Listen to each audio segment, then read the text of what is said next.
नमस्कार, न्यूज 18 राजस्थान पर आप सभी का स्वागत। मैं हूं आपके साथ हेमंत कुमार। इस बुलेटिन में हम आपको प्रदेश से लेकर के देश के अलग अलग हिस्सों की खबरें दिखाएंगे, साथ ही साथ आपको यह भी बताएंगे कि दुनिया भर में आखिरकार क्या कुछ चल रहा है। तो चलिए शुरू करते हैं 20 मिनट में 20 खबरों का सिलसिला। सबसे पहले खबर अपने प्रदेश राजस्थान की। कोरोना की तेज होती रफ्तार के बीच नई कोरोना गाइडलाइंस को लेकर अब प्रशासन भी पूरी तरह से तैयार नजर आ रहा है। जोधपुर से आई ये तस्वीरें इस बात की तस्दीक कर रही हैं, जब कोरोना गाइडलाइंस का पालन कराने के लिए पूरा प्रशासनिक अमला अब पूरी तरह से एक्शन में है। तभी तो जिला collector Inderjit Singh, Jodhpur police commissioner Jose Mohan समेत दूसरे अधिकारी रात में शहर की सड़कों पर निकले और आम जनता से सभी काम अपने अपने 8 बजे तक पूरा कर घर पहुँचने की अपील की। रात 8 बजे पावटा चौराहे पर पहुंचने के बाद शहर के अलग अलग चौराहों से अधिकारियों का काफिला गुजरा, जो रात 9 बजे शास्त्री सर्किल पर जाकर खत्म हुआ। जिला कलेक्टर ने जीवन और आजीविका के बीच तालमेल के राज्य सरकार की मंशा को जाहिर किया। वहीं जोस मोहन ने कहा कि ये सुनिश्चित किया गया है कि नई गाइडलाइंस के तहत रात 8 बजे तक सभी बाजार बंद हो जाएं। देखिए, ये बड़ा मुश्किल का समय है। माननीय मुख्यमंत्री महोदय की मंशानुसार प्रयास ये है कि जीवन के साथ साथ आजीविका का भी ध्यान रखना है।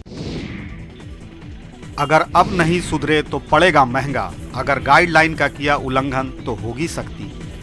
पोखरण में कोरोना गाइडलाइंस की अनदेखी करने वालों की अब बिल्कुल खैर नहीं है। प्रशासन जहां लोगों को कोरोना से बचाव के लिए जागरूक कर रहा है, वहीं लापरवाही पर जुर्माना भी अब वसूल रहा है। स्थानीय प्रशासन की 2 महिला अधिकारियों ने शहर में घूम घूम कर ऐसे लोगों की खबर ली जो अब तक गाइडलाइंस की धज्जियां उड़ा रहे थे। इस दौरान चुन चुनकर ऐसे लोगों के चालान भी काटे गए जिन्होंने या तो मास्क नहीं पहने थे या फिर सोशल डिस्टेंसिंग का पालन नहीं कर रहे थे।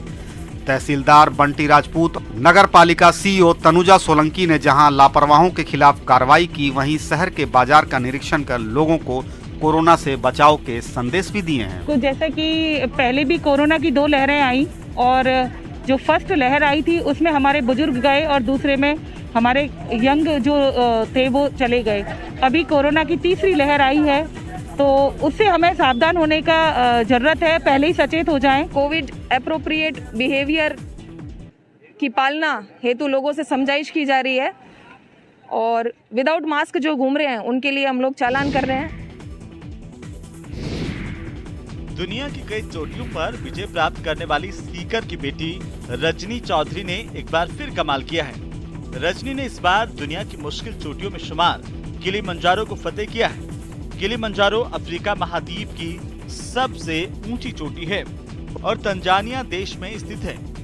साथ ही ज्वालामुखी से बने होने की वजह से काफी खतरनाक इसे माना जाता है, लेकिन रजनी ने किसी भी खतरे की परवाह नहीं की और 66 घंटों में 19,341 फीट की चढ़ाई पूरी कर किलिमंजारो की चोटी फतेह कर ली। सीकर के प्रतापपुरा गांव की रहने वाली रजनी चौधरी बेटी बचाओ बेटी पढ़ाओ अभियान की ब्रांड एम्बेसडर भी है। इससे पहले रजनी ने नवंबर 2021 में पाताल सुख क्षितिधर चोटी की चढ़ाई पूरी की थी। इसके बाद उत्तरकाशी स्थित राष्ट्रीय पर्वतारोही संस्थान से 1 महीने का प्रशिक्षण लिया था, जिसमें रजनी ने सर्वश्रेष्ठ सम्मान भी प्राप्त किया था। रजनी ने बताया कि किलिमंजारो का सफर बहुत ही रोमांचक रहा। हालांकि इस दौरान माइनस तापमान ने उन्हें परेशान भी किया। मरुधरा की शान में उदयपुर के लाल ने एक और नगीना जड़ दिया है। जी हां, झीलों की नगरी के फैशन डिजाइनर रवि ने अपनी प्रतिभा की रोशनी से पूरी दुनिया को चकाचौंध कर दिया है और अपना नाम Guinness book of world record में दर्ज करवा लिया है। रवि ने दुनिया की सबसे बड़ी ड्राइंग बनाने का कमाल कर डाला है। Balance tree of life theme पर ड्राइंग बनाकर रवि ने इटली के आर्टिस्ट के सबसे बड़े पेंटिंग के वर्ल्ड रिकॉर्ड को तोड़ दिया है।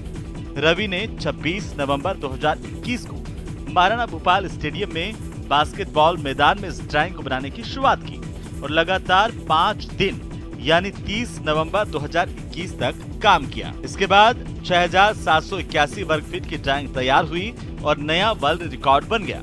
इस ड्राइंग को बनाने के लिए रवि ने 1 साल पहले Guinness book of world records में एप्लीकेशन दी थी। अप्रूवल मिलने के बाद 8 महीने तक रवि फिजिकल फिटनेस पर काम करते रहे। इस दौरान रवि ने कई मुश्किलों का सामना भी किया।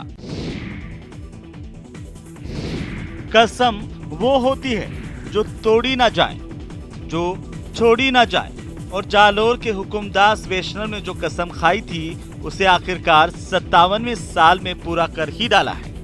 हुकुमदास को आप हौसलों की मीनार कह सकते हैं, नहीं तो किसमें दम है कि 56 सालों तक फेल होकर हिम्मत ना हार जाए। लेकिन हुकुमदास ने हौसला नहीं खोया और 1962 से लगातार 56 बार 10वीं में फेल होते होते 77 साल की उम्र में 57वीं कोशिश में सफलता प्राप्त कर ही ली। इतना ही नहीं, हुकुमदास ने पढ़ाई जारी रखी है और अब 12वीं की परीक्षा का फॉर्म भर रहे हैं। 1945 में जन्मे हुकुमदास ने कक्षा 1 से 9वीं तक आराम से परीक्षा पास की, लेकिन 1962 में 10वीं की परीक्षा में फेल हो गए। कई बार फेल होने के बाद जब दोस्तों ने ताने दिए तो हुकुमदास ने 10वीं की परीक्षा पास करने की कसम खा ली। 17 साल हो गई है और अब भी मैं है रिटायर होगा तो मैं परीक्षा 12वीं। मकर संक्रांति ऋतु परिवर्तन के साथ मौसम में नई ताजगी लेकर आता है। इस पर्व पर दान पुण्य का महत्व तो है ही, पतंगबाजी की भी धूम रहती है। मरुधरा के कई शहरों के लोग पतंगबाजी का लुत्फ उठाने के लिए ही इस पर्व का बेसब्री से इंतजार करते रहते हैं। दौसा में मकर संक्रांति पर पतंगबाजी की धूम रहती है। ऐसे में शहर में रंग बिरंगे पतंगों से पूरा बाजार गुलजार हो उठा है। शहर में दर्जनों की संख्या में पतंगों की दुकानें सजी हुई हैं और पतंगबाजी के शौकीन डोर और पतंग खरीदते हुए नजर आ रहे हैं। कोरोना के कारण 12वीं तक के स्कूल भी बंद है। ऐसे में इस बार बच्चे भी मकर संक्रांति को लेकर उत्साहित हैं और पतंग डोर की जमकर खरीदारी कर रहे हैं। हालांकि पतंग डोर की कीमतों में बढ़ोतरी हुई है, लेकिन इस महंगाई पर पतंगबाजी का उत्साह भारी पड़ रहा है। हाँ, शौकीनों को इस बात का ध्यान रखने की जरूरत है कि पतंगबाजी के दौरान चाइनीज मांझे का इस्तेमाल ना करें और लोगों की सुरक्षा के साथ साथ पक्षियों की जिंदगी को भी कोई नुकसान ना हो। पतंग लेने के लिए आए हैं, 300-400 पतंग उड़ाएंगे। 3 दिन में छुट्टी आ चुकी है, फुल एंजॉय करेंगे। और अब देख लेते हैं कुछ अन्य राज्यों की खबरें। उत्तर प्रदेश के चित्रकूट से बीच सड़क पर पति पत्नी की पिटाई की हैरान कर देने वाली तस्वीरें सामने आई हैं। इन तस्वीरों में आप देख सकते हैं कि एक महिला सड़क किनारे बेसुध पड़ी है और उसे बचाने के चक्कर में उसके पति की कुछ लोग जबरदस्त तौर पर पिटाई कर रहे हैं। खास बात यह है कि जो लोग इनकी पिटाई कर रहे हैं उसमें एक महिला भी शामिल है और वो चप्पल हाथ में लेकर सामने वाले को दनादन चप्पल मारती जा रही है। बताया जा रहा है कि जिसकी पिटाई हो रही है उसका नाम संतराम और सुमन है।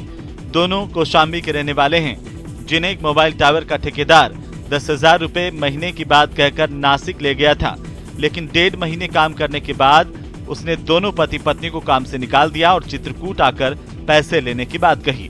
पैसे के लिए जब ये पति पत्नी चित्रकूट पहुंचे तो ठेकेदार और उसके गुर्गों ने उनकी सड़क पर ही चप्पलों और बेल्ट से पिटाई कर दी।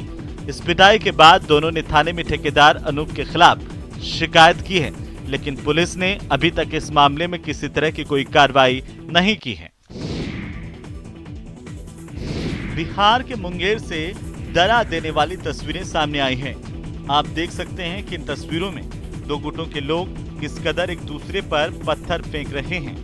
बताया जा रहा है कि वहां पंचायत के एक फैसले को लेकर 2 गुटों के बीच पहले बहस हुई और फिर पत्थरबाजी शुरू हो गई।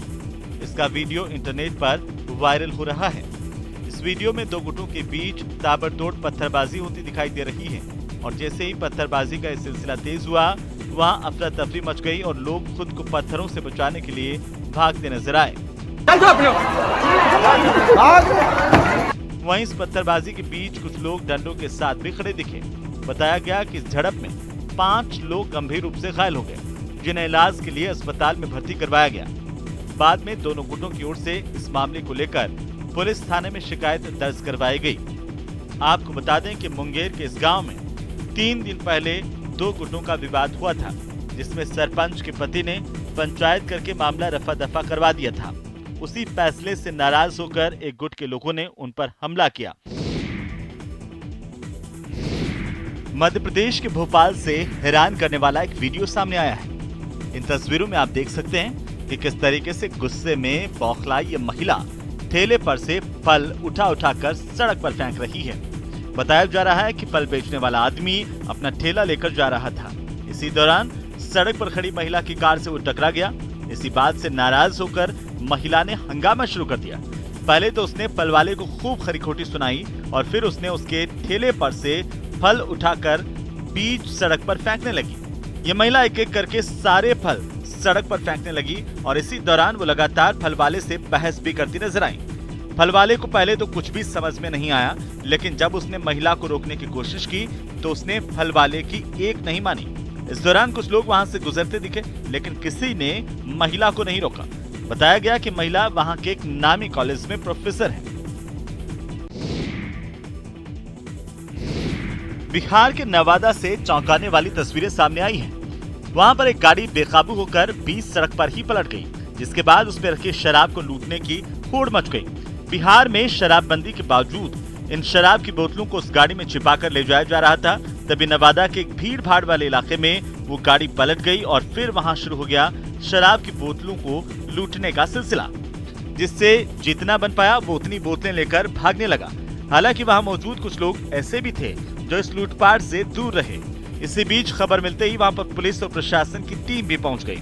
इसके बाद तो उस गाड़ी के नजदीक इकट्ठा हुए लोग दौड़कर भाग निकले।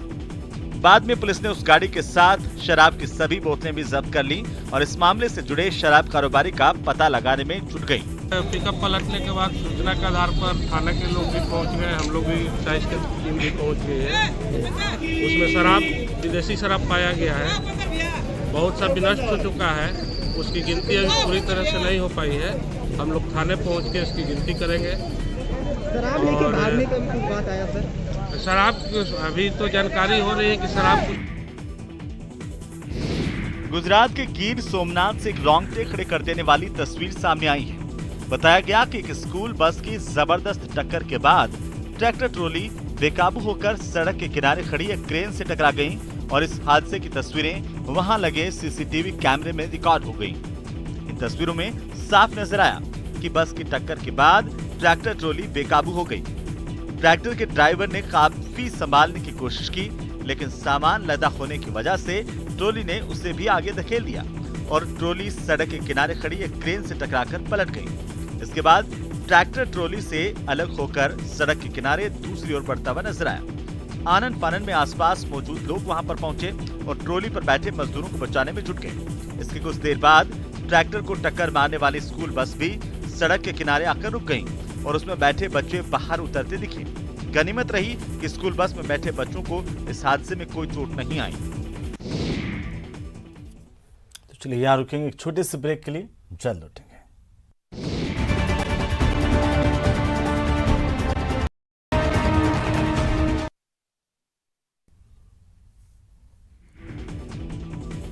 हैदराबाद में कस्टम विभाग ने बैंडेज में छिपाकर लाखों के सोने की तस्करी के खेल का पर्दाफाश कर दिया है।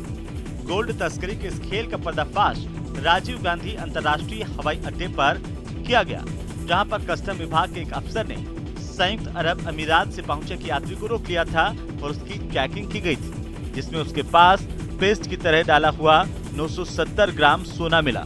इस कार्रवाई का वीडियो भी रिकॉर्ड किया गया, जिसमें साफ दिखा कि आरोपी के बाएं पैर में बंधी बैंडेज को कैंची से काटा गया। उसका एक सीरा कट जाने के बाद कस्टम्स के अधिकारी ने उसे आरोपी के पैर से निकाला और फिर टेबल पर रखकर उस पट्टी को धीरे धीरे काटना शुरू किया। उन्हें रुई और टेप के बीच में सोना मिला, जिसकी कीमत करीब 47 लाख रुपए बताई गई। क्रेन में लटकी भैंस को धीरे धीरे कर ऊपर खींचा जा रहा है और आसपास रेस्क्यू में लगे फायर ब्रिगेड के कर्मचारियों के साथ साथ स्थानीय पुलिस और आम लोग दम साधे खड़े हैं। भैंस के रेस्क्यू ऑपरेशन की तस्वीरें महाराष्ट्र के ठाणे की है, जहां ये भारी भरकम भैंस इस नाले में गिर गई थी।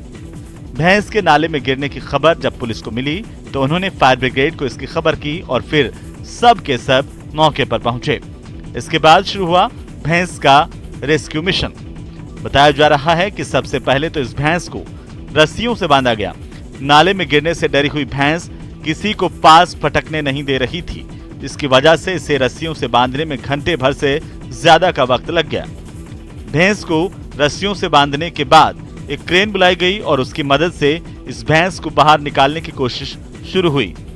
इंच दर इंच कर भैंस को धीरे धीरे गड्ढे से बाहर निकालकर सुरक्षित जगह पर ले जाया गया ताकि ये किसी पर हमला न कर सके। आपको बता दें कि इससे पहले भी इस तरह के गड्ढे में कई जानवर गिर चुके हैं जिनकी जान। दिल्ली में पुलिस वालों पर कोरोना का खतरा एक बार फिर से बढ़ने के साथ ही उनके लिए कई जगहों पर कोविड केयर सेंटर तैयार कर दिए गए हैं। दिल्ली में 1000 से ज्यादा पुलिस वालों के कोरोना की चपेट में आने के बाद उनके इलाज के लिए अलग से कई इलाकों में कोविड केयर सेंटर बना दिए गए हैं। ऐसा ही एक 7 मंजिला सेंटर राजधानी के शाहदरा में तैयार किया गया है, जिसमें कोरोना से जूझ रहे पुलिस वालों के लिए ऑक्सीजन बेड से लेकर आईसीयू बेड और उनके इलाज के लिए दूसरे सभी इंतजाम किए गए हैं। बताया गया कि इस तरह की सुविधाओं वाला एक कोविड केयर सेंटर रोहिणी इलाके में भी खोला गया, जहां पॉजिटिव होने के बाद पुलिसकर्मी और उनके घर वाले जाकर भर्ती हो सकते हैं। आपको बता दें कि राजधानी दिल्ली में 1000 से ज्यादा पुलिस वाले कोरोना पॉजिटिव हो चुके हैं और ऐसे में दिल्ली सरकार ने उनके लिए खास इंतजाम शुरू कर दिए हैं ताकि उनके इलाज में कोई परेशानी न आए।